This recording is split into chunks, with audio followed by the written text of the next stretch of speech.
destruyó el templo de Jerusalén y arrasó con la ciudad y con el templo. La última rebelión judía fue aplastada por el emperador Adriano en el año 135 después de Cristo. Más de 500 000 de judíos fueron asesinados y la gran mayoría de ellos fueron desterrados, vendidos como esclavos y esparcidos por las naciones del mundo conocido de entonces. Israel, en el año 135 de nuestra era, desapareció como nación. Y los judíos que quedaron estuvieron vagando por el mundo durante 1878 años. ¿Y por qué? Porque la palabra de juicio de Jehová se cumplió al pie de la letra. Ese es el tema de la conferencia aquella de Israel que trajimos hace unos años. La palabra de Dios siempre se cumple. Vamos a recordar lo que hicimos esa vez. Y hágame el favor, dígale a su vecino con un toque en el hombro: la palabra de Dios siempre se cumple. Hágame el favor, ahí donde está. Dígame al vecino que le queda al lado, a izquierda y a derecha, la palabra de Dios siempre se cumple. Así es. Pero algo no encajaba. Israel, según la profecía, tiene que ocupar un lugar central en las profecías de los últimos tiempos. Por ejemplo, Daniel 9:27 dice que cuando surja el anticristo hará un pacto con la nación de Israel. Pero por 18 siglos no hubo Israel ni esperanza alguna para el pueblo judío. Y es en este punto donde nos impacta profundamente la profecía del valle de los huesos secos en Ezequiel capítulo 37, y que tiene que ver directamente con el renacimiento de Israel. Hace más de 2600 años, el profeta Ezequiel pronosticó la resurrección de Israel desde las regiones del mundo a donde había sido esparcido. En una visión, Dios tomó a Ezequiel y le mostró un valle lleno de huesos que estaban secos en gran manera y dispersos en medio de un valle. Y Dios le hizo a Ezequiel una pregunta que lo llenó de perplejidad. Ezequiel 37:3: Hijo de hombre, ¿vivirán estos huesos? ¿Qué usted cree que respondió el profeta Ezequiel? Le respondió: Señor Jehová, tú lo sabes. En otras palabras, le dijo a Dios que él no veía cómo eso pudiera ser posible. La muerte hizo su trabajo, la vida se fue. Señor, si esos huesos reviven, eso será solo por un milagro de tu poder. Estos huesos de la iglesia metodista primitiva han revivido solo por el milagro del poder de Dios.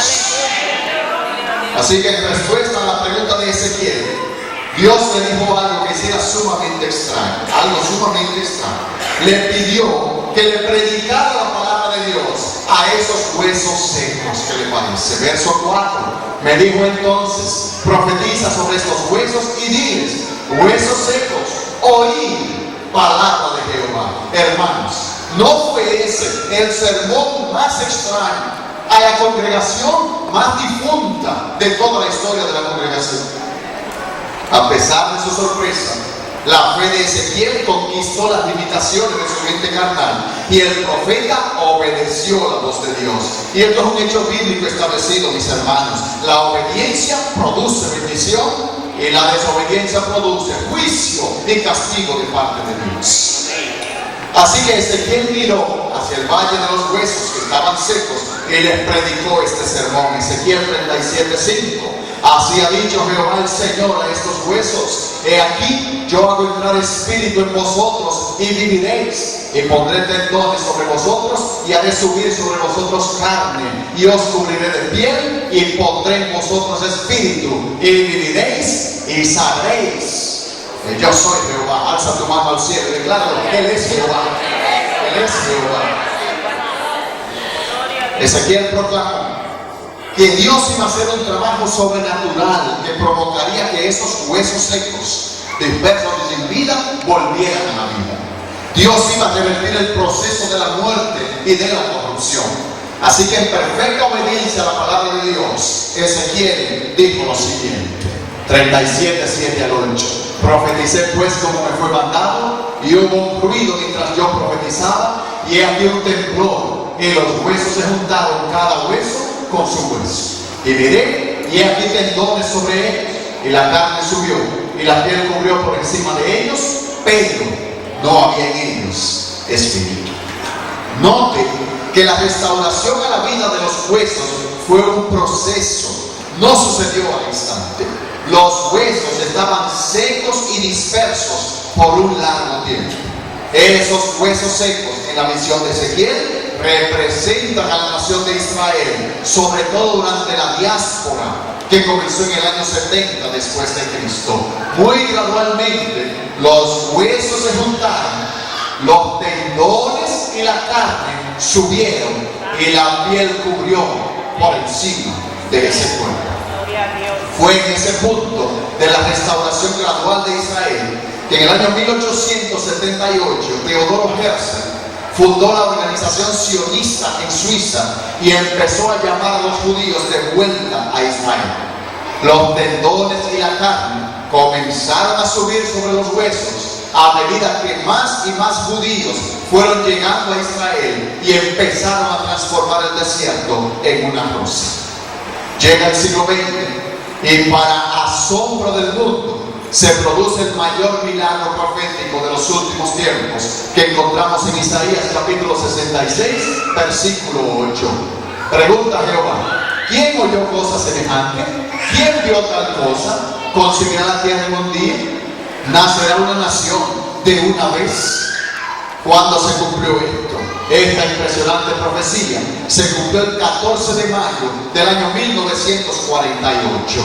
David Ben-Gurión declaró el establecimiento del Estado de Israel en la tierra que Dios le dio a sus padres y a su descendencia para siempre, la tierra prometida. Y entonces comenzó un segundo éxodo, tal como dijo Jeremías 16:14. Hacia fines de 1951 ya había en Israel casi 700,000 judíos. Y hasta hoy, casi la mitad de los judíos del mundo entero ya se hallan de vuelta en Israel. Increíble, se están mudando los judíos desde Estados Unidos de vuelta a la tierra de Israel. ¿Por qué usted cree que existe el conflicto? Usted no escucha cada rato el asunto de los asentamientos en los territorios palestinos. Israel tiene que estar constantemente construyendo más y más apartamentos porque un gran número de judíos están regresando a la tierra de Israel. ¿Sabe por qué? Porque la palabra de Dios siempre se cumple. Buenos días a los vecinos. Y la palabra de Dios siempre se cumple. Tenemos que salir esta mañana convencidos de esta realidad. El 14 de mayo de 1948, a las 4:32 de la tarde, el Estado de Israel renació después de estar seco y esparcido por casi 2000 años. Así que se cumplió al pie de la letra la visión profética de Ezequiel 37:21, y les dirás: así ha dicho Jehová el Señor, he aquí yo tomo a los hijos de Israel de entre las naciones a las cuales fueron, y los recogeré de todas partes y los traeré a su tierra. La nación de Israel ha renacido físicamente. Hoy tienen una bandera, una constitución, un primer ministro y un parlamento. Tienen una fuerza de policía. Israel es la superpotencia militar del Medio Oriente. Y tienen una de las mejores agencias de inteligencia de todo el mundo, que se llama el Mossad. Los judíos tienen a Jerusalén, la ciudad de Dios. Tienen una nación, tienen prosperidad, tienen todo excepto vida espiritual. Porque aunque los huesos secos han revivido, ha subido carne y tendones sobre ellos, todavía no tienen espíritu. Israel hoy es un estado secular. Esto no es una defensa del Estado de Israel, mucho cuidado con eso. Estamos hablando del pueblo escogido de Dios, que se llama Israel. Todavía no tienen espíritu, están de espaldas a Dios, están endurecidos de corazón, hermanos. Pero ya Pablo profetizó eso en Romanos capítulo 8, 9 y 10. ¿Qué había dicho? Ha ocurrido a Israel endurecimiento en parte hasta que se haya cumplido la plenitud de los gentiles. Entonces todo Israel será salvo. Los gentiles somos nosotros. Y el cumplimiento de los gentiles no es más que cuando se convierte el último a Cristo, Cristo vendrá por su iglesia, y entonces al final de la tribulación, el Israel que quede viviendo, entonces se volverá al Señor Jesucristo como su Mesías. Léase Romanos 9, 10 y 11 para que se entere más. Hermanos queridos, ante la claridad del cumplimiento de las profecías, podemos afirmar con el apóstol Pedro que los cristianos tenemos la palabra profética más segura. ¿Y por qué? Porque está anclada en la palabra de Dios, palabra que permanece para siempre. Y aquí tenemos entonces la segunda profecía, Ezequiel 38 y 39, que profetiza que una gigantesca confederación de naciones liderada por Rusia, ¿verdad que Rusia está en el centro también hoy en día de la atención?, va a invadir a Israel mientras la nación disfruta de un tiempo de gran paz y prosperidad garantizado por el Anticristo. Ezequiel capítulo 38, versículos 1 al 6. Vino a mí palabra de Jehová diciendo: Hijo de hombre, pon tu rostro contra Gog en tierra de Magog, príncipe soberano, o de Rosh, de Mesec y Tubal, y profetiza contra él, y di: así ha dicho Jehová el Señor, he aquí yo estoy contra ti, oh Gog, príncipe soberano, de Mesec y Tubal, y te quebrantaré, y pondré garfios en tus quijadas, y te sacaré a ti y a todo tu ejército, caballos y jinetes, de todo en todo equipados, gran multitud con paveses y escudos, teniendo todos ellos espadas. Persia, Cus y Fut con ellos, todos ellos con escudo y yelmo. Gomer y todas sus tropas, la casa de Togarma, de los confines del norte, y todas sus tropas, muchos pueblos contigo. Así que vemos cómo la profecía de Ezequiel empieza con una lista de nombres propios. Ahí está Gog, que es un nombre propio de un príncipe; Rosh, que es una región; Magog, Mesec y Tubal; Persia, Cus, Fut, Gomer y Togarma. Ahora, ya esas naciones no tienen sus nombres originales, pero podemos identificarlas esta mañana por sus nombres actuales y localizarlas en el mapa mundi. Hermanos, ¿sabe qué va a pasar? Nos vamos a dar cuenta de que ya el escenario está montado para esta invasión general a Israel. La primera región mencionada por Ezequiel es Magog, y utilizando fuentes de historiadores antiguos, podemos identificar a Magog como un grupo de naciones que eran parte de la antigua Unión Soviética: Kazajstán, Kirguistán, Uzbekistán, Turkmenistán, Tayikistán, Azerbaiyán y Tuezotán. Y no se confunde dónde que están, que si aquí están, que si no están, y por fin dónde es que están. Ahí están esas naciones. La segunda nación es Rosh, y ya hasta el nombre como que parece y suena familiar, ¿verdad? Pero no es por el nombre, sino por la ubicación. Porque durante el tiempo de Ezequiel, la palabra Rosh identificaba una nación que incluía gente que vivía al norte del Mar Negro. Y 3 veces se nos dice en Ezequiel que parte de la fuerza que va a invadir a Israel en los últimos tiempos vendrá del lejano norte, o sea, de las partes más remotas del norte. Aquí está Israel. ¿Y cuál cree usted que es la nación que queda en el lejano norte? Más al norte, nada menos que Rusia. Preguntamos: ¿cuál es el interés de Rusia en Israel? La primera razón obvia es que Rusia, usted sabe que Rusia se está conformando de nuevo como una superpotencia mundial. Usted sabe que Rusia Vladimir Putin le tumbó el pulso a Obama. Obama estaba listo para invadir a Siria por el asunto de la guerra civil. ¿Y sabe lo que dijo el secretario de Relaciones Exteriores de Rusia? Bueno, nosotros nunca vamos a dejar solo a nuestros aliados.